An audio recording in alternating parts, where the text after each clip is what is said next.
I should have retired 3 years earlier. This is what a man told me at a dinner party last year. He'd spent 40 years building a successful engineering firm, retired at 68 with more money than he'd ever need, and now at 71, he couldn't understand why he waited so long.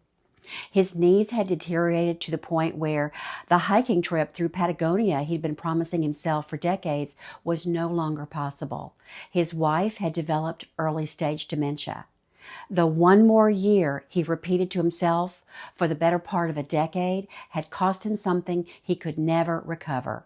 Time when his body and his marriage were still intact enough to do what he'd been working toward for so long.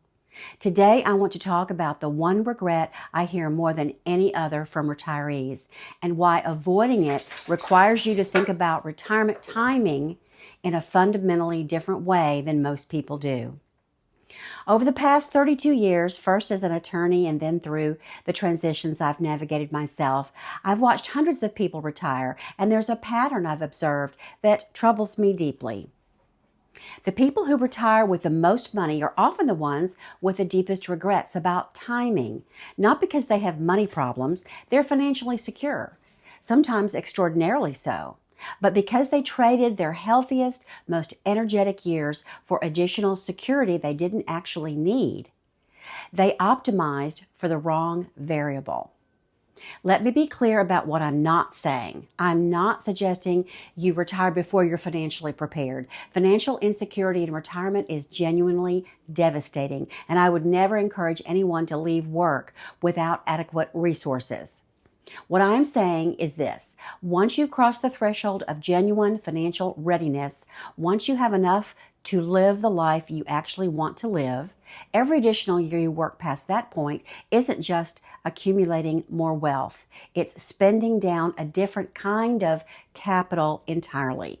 The capital of your physical capability, your energy, your time with the people you love while they're still healthy too. And unlike money, which you can always earn more of through good decisions and fortunate circumstances, that capital only moves in one direction. It depletes. And once it's gone, no amount of wealth can buy it back. Let me tell you about Michael, though that's not his real name. I met him through a friend several years ago, and his story has stayed with me. Michael was a civil engineer who rose through the ranks of a large firm over 4 decades. He was good at what he did, genuinely talented, and by his late 50s, he'd accumulated more than enough to retire comfortably. His financial advisor had told him so explicitly. He could maintain his lifestyle, travel extensively, pursue whatever interested him. The numbers worked. But Michael kept working, not because he loved the work particularly. He was tired of the politics, exhausted by the travel, frustrated by management decisions he disagreed with, but he couldn't influence. He kept working because he thought he should accumulate more, because one more year of salary and bonuses meant additional security, because retiring at 58 or 60 felt too early, too unconventional, like he'd be giving up before the finish line everyone else was aiming for. So he stayed until 65, then 66, then 67, always telling himself he'd retire next year, when the project finished, when the market stabilized, when he felt truly ready. At 68, he finally left. He and his wife, Ellen, who had retired from teaching 3 years early, began planning the trips they'd deferred for decades. They were going to hike in New Zealand, explore Vietnam, spend a month in Italy walking through small villages. But Michael's knees, which had been merely uncomfortable at 65, were now genuinely problematic. 2 surgeries later, he could manage short walks on flat terrain, but nothing approaching what he'd imagined. Hiking was out. The ambitious travel schedule was scaled back to what his body could actually manage. Ellen, meanwhile, had begun showing signs of cognitive decline that would eventually be diagnosed as early Alzheimer's. The conversations they'd planned to have, the experiences they were going to share, the entire vision of what their retirement would be had to be radically revised. When I talked to Michael about this, he wasn't bitter exactly, but he was profoundly sad. He said something I've never forgotten. I spent 10 years accumulating money I didn't need while the window to actually use it was closing. I optimized for the wrong thing. I thought I was being responsible, but I was actually just being afraid. That last part is crucial. He wasn't staying because he loved the work or because he was genuinely worried about running out of money. He was staying because leaving felt risky and unconventional, and staying felt like what responsible people did. This story is about a woman I'll call Patricia, a marketing executive who retired at 66 after a highly successful career at a Fortune 500 company. Patricia's situation was different from Michael's. Her health was fine. Her husband was healthy. Financially, they were more than comfortable. They could have retired 5 years earlier without changing their lifestyle at all. But Patricia kept working because her entire social world was built around her professional identity. Her colleagues were her closest friends. Her sense of purpose came from solving complex business problems. Her status in the community derived from her position. Retirement felt like walking away from everything that made her who she was. When she finally left, the first few months were liberating. No more early meetings, no more travel, no more politics and pressure. She slept late and read books, and she even took up painting. But around month 4, she realized something that genuinely frightened her. She had almost no relationships outside of her work. The colleagues she'd considered close friends had already moved on, absorbed by their own careers and the new people who'd fill the roles she'd left behind. Her husband had his own interests and social circle. She found herself spending days alone, wondering what she was supposed to do with herself. Patricia told me, "I wish I'd started building a life outside of work years before I retired. I wish I'd invested in friendships that weren't contingent on my job title. I wish I'd developed interests in communities that would be waiting for me when I left, instead of expecting them to magically appear once I had the time." She'd spent the last 5 years of her career accumulating additional wealth and professional accomplishments, while the foundation for a satisfying retirement, relationships, interests, identity beyond work, remained completely unbuilt. Now she was trying to construct all of that from nothing in her late 60s. It was far harder than it would have been if she had started earlier.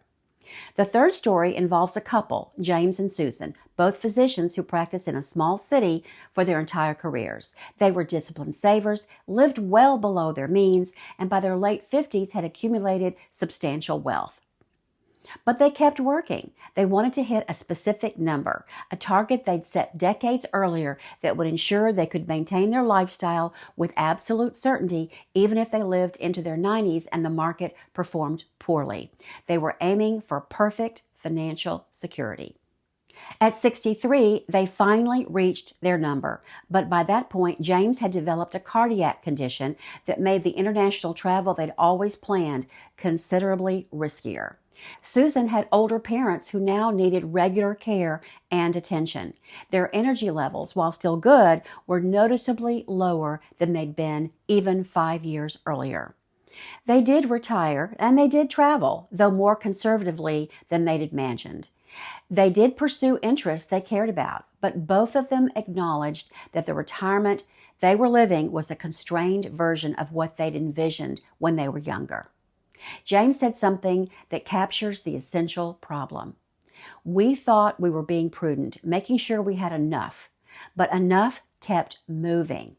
We reached our target and then recalculated because the market had dropped, or because we'd read an article about longevity, or because we just felt like we should have more cushion.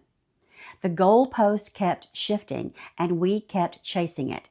In retrospect, we had enough at 58, we just didn't trust it." What these three stories share is a common pattern, and I see it repeatedly in people who retire with regret about timing. They chased after the financial security beyond the point where additional security actually mattered. They stayed in jobs they no longer loved or even actively disliked because leaving felt uncertain and staying felt safe. They told themselves they'd retire next year, and then next year they found another reason to wait. They weren't being greedy. They weren't even being particularly unreasonable. They were being cautious and responsible in the way we're taught to be cautious and responsible. They were following conventional wisdom and working until 65 or later, accumulating as much as possible, not leaving money on the table. But conventional wisdom about retirement timing is based on an assumption that doesn't actually hold true for many people. That more wealth is always better, that there's no cost to waiting, that the life you'll live at 68 will be essentially the same as the one you could have lived at 62. That assumption is false. Your health changes, your energy declines, your spouse ages, your parents become more fragile. The window for certain kinds of experiences closes quietly while you're not paying attention. Money is a renewable resource. You can earn more through work, through investments, through good fortune. But your 60s, the years when you're typically healthy enough, energetic enough, and free enough from caregiving responsibilities to actually do the things you've been deferring, those years are finite and irreplaceable. Once they're gone, no amount of wealth can bring them back. So how do you think about this differently? How do you avoid becoming one of these stories? The question isn't, can I afford to retire? That's important, obviously, and you need to answer it honestly. But once you've crossed the threshold of genuine financial adequacy, once you have enough to live the life you want to live, accounting for healthcare, longevity, and unexpected expenses, the most important question becomes, what am I trading by staying another year? Not just in money earned, but in health, in energy, in time with people who matter to you while they're still healthy and present, in experiences that won't be available to you once your body or circumstances change. Let me be specific about what I mean by genuine financial adequacy. I'm not talking about having enough to scrape by or to live a diminished version of the life you want. I'm talking about having enough to fund your actual needs comfortably, pursue the activities and experiences that matter to you, handle healthcare expenses without constant anxiety, help family members if that's important to you, absorb unexpected expenses without catastrophic impact. If you have that, if you've genuinely reached that point, then working another year is not a neutral decision. It's a trade. You're trading time that could be spent living the life you've been working toward for additional financial security that may not materially change anything. And here's what people consistently underestimate: the value of those early retirement years. Your early 60s are not the same as your early 70s. Your health is typically better. Your energy is higher. You have fewer caregiving responsibilities on average. The range of experiences available to you is much broader. Those are your go-go years, as the financial planners call them. And if you spend them working to accumulate more money instead of living the life that money was supposed to enable, you may discover when you finally leave that the window for certain things has already closed. There's something else worth saying directly. You cannot predict your health trajectory with any accuracy. You might feel fine at 65 and assume you'll feel essentially the same at 70. And for some people, that's true. But for many others, something changes between 65 and 70 that fundamentally alters what's possible. A knee problem that was manageable becomes limiting. A cardiac issue develops. A spouse's health declines. Your energy level, while still adequate, drops noticeably. These changes don't announce themselves in advance. They simply happen. And when they do, the retirement you imagined becomes the retirement you can no longer actually live. I'm not suggesting you should retire in fear that something might go wrong. I'm not suggesting you should retire when you can actually do the things that matter to you while you're still capable of doing them. Not 5 years later when you have more money, but potentially less capability. The people with the fewest regrets about retirement timing are the ones who left when they were still energetic and healthy enough to pursue what mattered to them, even if it meant leaving some money on the table. They prioritized living well over accumulating more. The people with the deepest regrets are the ones who kept chasing a moving target of financial security until their health or circumstances changed in ways that limited what retirement could be for them. If you're approaching retirement and wondering about timing, here's what I want you to think about. First, get honest about whether you're staying because you need to or because you're afraid to leave. If you're financially prepared, genuinely prepared, based on realistic projections, but you keep finding reasons to wait, examine those reasons carefully. Are they rational or are they manifestations of fear? Second, consider the trade you're making explicitly. What is another year of work buying you? More money, yes, but what is it costing you? Not in abstract terms, but specifically, what experiences might become harder or impossible if you wait? What time with healthy family members are you not getting back? Third, start building the foundation for retirement well before you leave. Don't wait until you retire to develop interests, friendships, and identity beyond work. Patricia's mistake was assuming those things would appear once she had time. They won't. You have to cultivate them intentionally, starting years before you leave, ideally. Fourth, talk to people who've retired, particularly people who retired earlier than conventional wisdom suggests. Ask them about their health, their energy, their satisfaction with timing. You'll likely hear that the people who left when they were still vital are glad they did, even if it meant less wealth than they could have accumulated.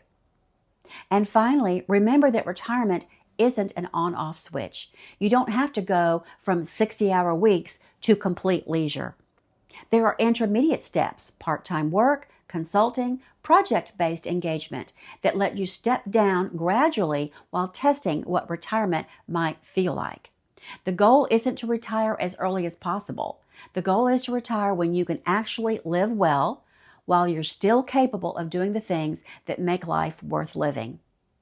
I don't want you to be the person at 70 looking back and wondering why you spent your late 60s accumulating money you didn't need while the window to use it was quietly closing.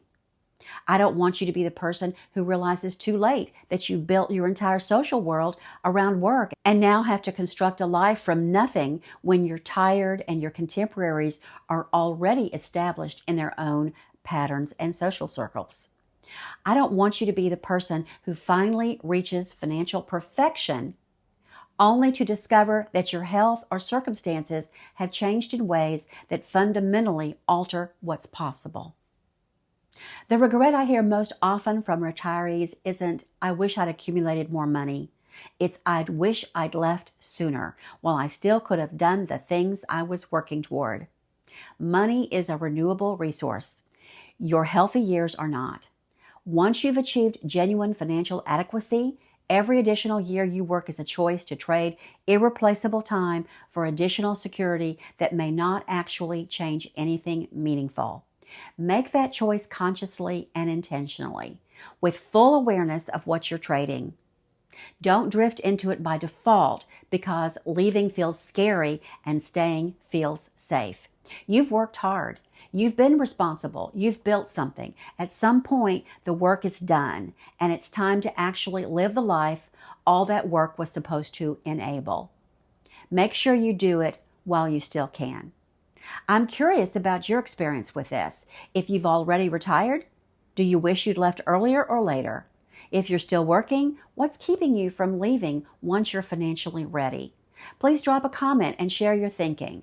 Your perspective might help someone else navigate the same decision. And if you're designing a retirement around purpose, health, and actually living well, not just accumulating more, subscribe. I'm documenting this journey and sharing what I'm learning about making this transition intentionally rather than by default. I look forward to seeing you in the next one.